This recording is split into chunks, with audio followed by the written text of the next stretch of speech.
was never designed as a habitat where relationships could grow. The internet, right? You get all these wee dweebs. If they fancy somebody, they can just click like on a few of their pictures or send a direct message. And that is what creates a generation of these wee horned up sex gremlins, these fucking apprenticed rapists who are being created because they have never handled rejection face to face. They have never received a knockback from point blank range. Right? They have never felt the emotions walking up to the girl that you fancy in a school disco, feeling your heart bursting through your Sergio Tacchini polo shirt. I don't have a fucking clutcher here. It's bursting right through. Your cheap, shitty Spar hair gel starts running into your eyes as you're sweating. Your mouth's dry, there's a cold bit of sweat going down your spine. You feel it trickle right into your arse crack as you're advancing on the potential love of your life. And you knew you had fucked it up as soon as you arrived there. The way you were presenting yourself, you knew you had fucked it. But before you knew it, the words were leaving your mouth. Would you get off with me? Time would slow down. You would hear yourself saying the words.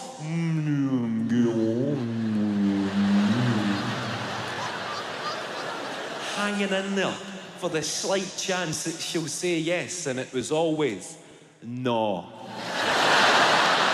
And it was painful, it was humiliating, it crushed you, but you had faced the fear. You never called her a bitch. You respected her decision. You respected yourself. You had conquered the fear. You were getting back in the game. Would any of your friends get off with me? You were rising from the ashes like a phoenix here.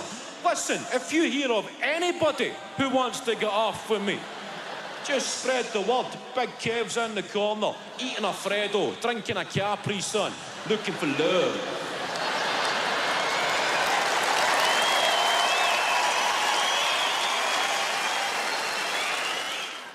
Just me and the old man watching Match of the Day, watching the highlights. It gets to the kind of shite games, and I say, right, I think I'm going to go to bed, Dad.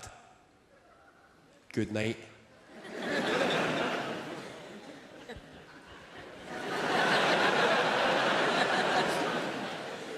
And he would continue the charade, and he'd say, are you off to bed, son? Good night. And there was that mutual father and son, we both know what the plan is here.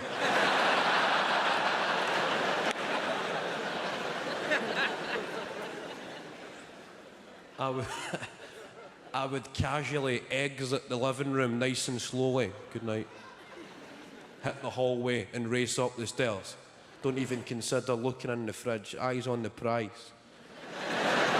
Upstairs, bedroom TV switched on, go to number 6. That's when you see what he's watching. TVs are synchronised. 6, we're in. He's in control. A few minutes go by and he's still watching Match of the Day. That's fine. He must be giving it a few minutes. You don't want to make it too obvious. He's done this before. 5 minutes go by. He's still watching Match of the Day. I'm thinking, come on, stick to the plan, Andy. I'm looking at the bottom left of the screen, waiting for the numbers to get typed in. The numbers that could make or break the evening's entertainment. Give me your numbers, Andy, come on. 9, that's a good start, 9.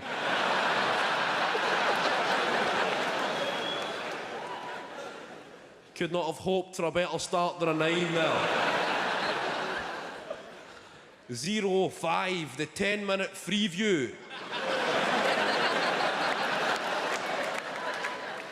You're a dirty bastard, Dad, but I love you.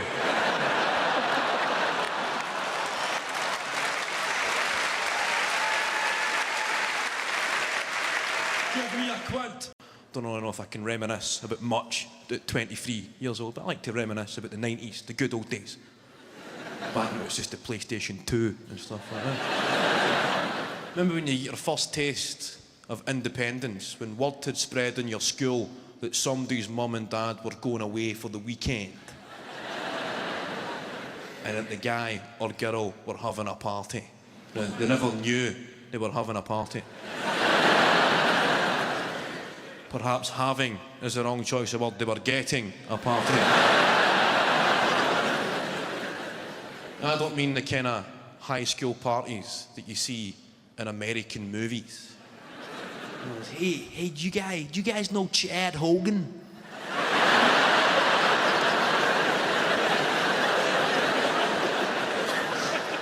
Yeah, of course, man. Everybody knows Chad Hogan, man.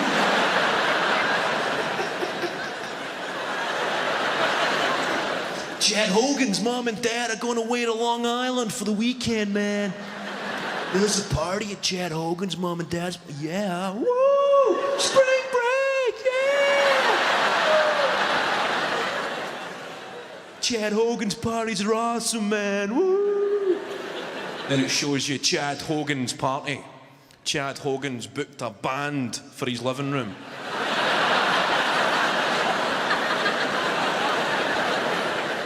Great party, Chad. Woo!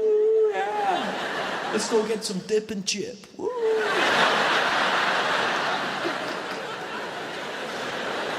Everybody's nodding to the music with these plastic cups of beer that nobody knows who brought them. Just, whoa, yeah, woo! It's not the kind of parties we had. We never had that kind of parties. We never had spring break. We had the Easter holidays.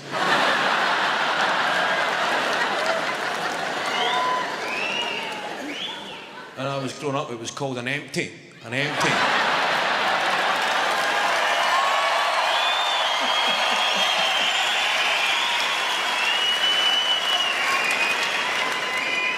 It derives from, we've got an empty house.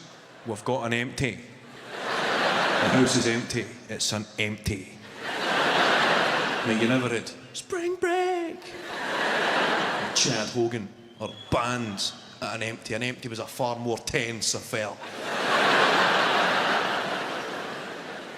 Somebody's furious cousin would disrupt the ambience by announcing that he'd purchased 12 cans, drank 2, gave 1 away, but there's only 7 left.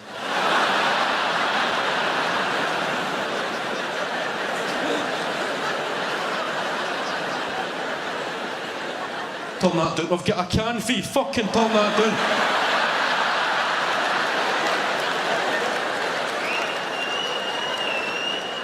Somebody else in the corner just trying on people's jackets.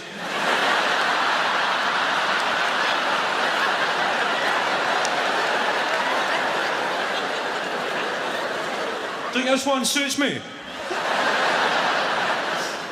Not even asking, does it fit me? Does it suit me? And the guy's a petty criminal, but you need to look your best, don't you? The same guy that's leaving the house at the end of the night holding a microwave. I think you'll find I brought this with me.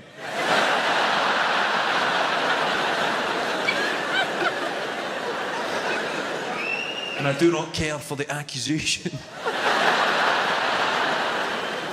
I mean, why would I steal a microwave?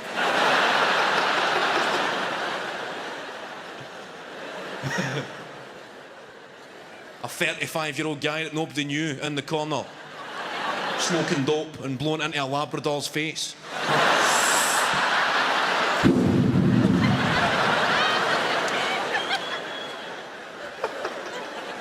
An intelligent dog as well, and it's sitting there frazzled. An empty. Good times and an empty. I seen a headline about a mental party. It was obviously a tragic event, but it was pretty funny. A headline, it said, "Women drugged, beaten, tied up and left for dead at neighbour's party." So surely that can no longer be referred to as a party.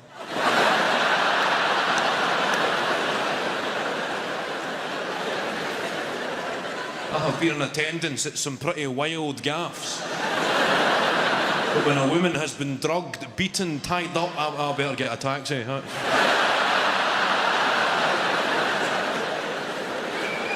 That's the cutest dog dishing at nibbles.